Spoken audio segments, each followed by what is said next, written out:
Hi Luke, great to meet up with you and spend half an hour on the range working specifically on the driver. Obviously the main concern is still this really shallow and deep inside angle of approach. We've been working on trying to improve that with the irons, and as we saw at the start of this session, the iron swing was definitely improving and definitely moving in the right direction. What we talked about during this session was that the extension piece is kicking in too soon. We have a situation, and we always have, to be fair, I mean we've worked on this several times, but we're getting more and more into it and just layering a little bit more detail as we go. We're seeing the hips increasing in height, so the belt raising too soon. So the sequencing, if you will, from the top of the backswing is, if we've extended on the way back, we've first of all got to get back into flexion before then extending again. You've extended fully on the way back, you know the ins and outs of that, and then we extend further on the way down. And as we do that, the hands drop behind us, the club drops further behind us, rotates open, and then we've got to work hard on the way through to do anything other than sort of push it, hook it, etc. So very, very difficult to hit driver with that going on. So we can see there as the belt raises very quickly and the head and the backside come away from the lines, the club is dropped in behind us too much and the angle of attack is too shallow. So we talked about increasing the flex and the sequencing of this move. So if we add flex to the right knee, so the goal here is to hit the cane with the knee. Remember that getting back into flexion is not all necessarily about the spine, it's also about the lower body. So you can see here on the way back, the ankle, the knee and the pelvis as well as the thoracic have extended. So now we've got to retrace our steps, and we put some flex back in the ankle, back in the knee, back in the pelvis. You can see when we're maxing this out at the range, kneeing the cane out the way, if you will, how the hips, as the hips get back into flexion, the arms come out in front of us more, so that's steepening the angle of approach. So that's the exact opposite of what we would normally get.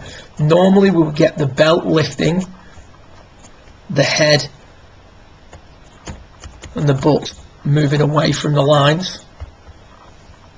Here we have the knee flexing excessively, I might add, but we have the knee flexing. As a result, the level of the belt lowers, the head stays on the wall, the butt stays on the wall, the arms and the club come out in front of us. So the act of adding flex is controlling what the golf club is doing. Now, it doesn't matter how hard you try to load the accumulators, swing the club on plane, etc., etc. With this amount of tucking from P4 to P5, you can see the left shoulder as well. I mean, the left shoulder just comes straight up. Just put that line across. Shoulder tilt's not too bad at 4. Up she goes. Shoulders level out. On this one,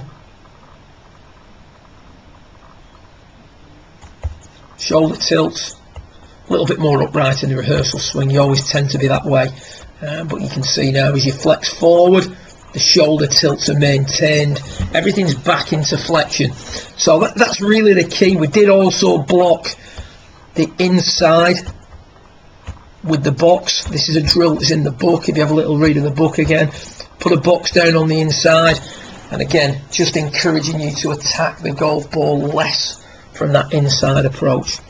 Towards the end of your session, just going to put these two up now and get rid of these other two screens. So we've got to add the flex. If we take a little look at where we started and where we finished,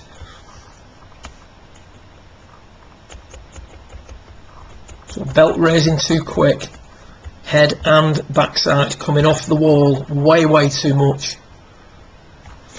Now your key thought here, or had been, was to hit the cane with the knee from P4 to P5, and you saw before working on the drill what that was getting you to do. And this is towards the end of your session, one of your last swings.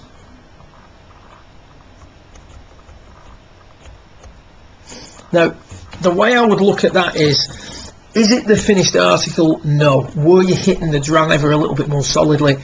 Definitely. The right knee has gained more flex.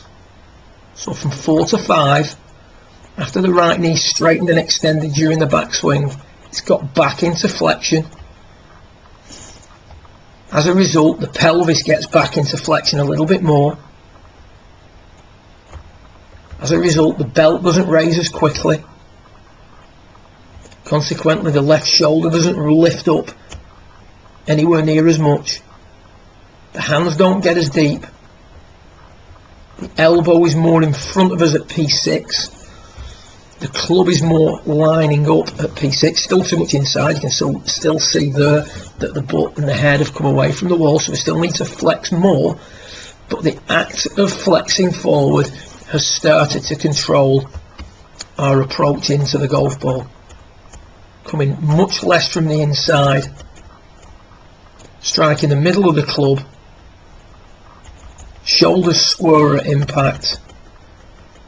Hitting out at the golf ball less. Much less manipulation needed. We also talked about how going back into flexion obviously is retarding the rate at which we then extend, or the time at which we extend is being delayed, and as a result the right heel doesn't pop up as much as soon.